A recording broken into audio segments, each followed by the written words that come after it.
at the back. Shiny Tura.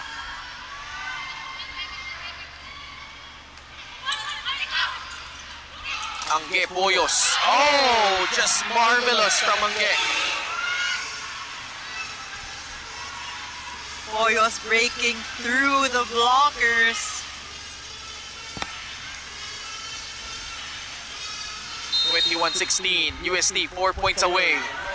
Already with 14 points. Ron on the service line this time with 6 points in this match. Sarisay from the pipe ni Tura. Grabe yung depensa ng UST.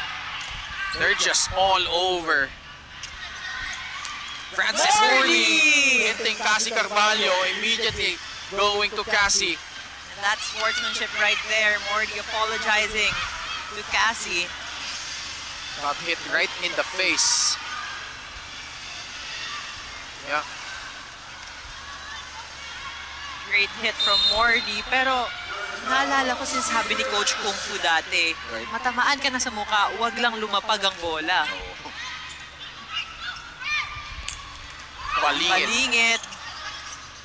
Balingit once again from the opposite to the drop. This time read well by the blockers of Adamson. Lady Falcons showing some fight. One last push. Pushing the UST Golden Tigresses to a timeout.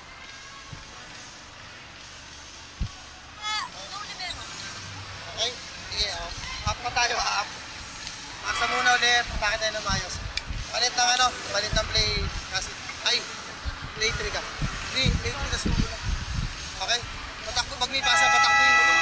Tapos, tinulo ka. O, pasa tayo! Okay? Pasa tayo! Yes, pasa tayo!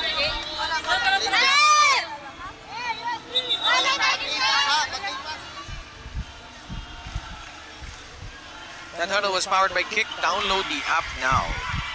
Coach Shaq asking for a play 3. Oh, they want to switch things up here.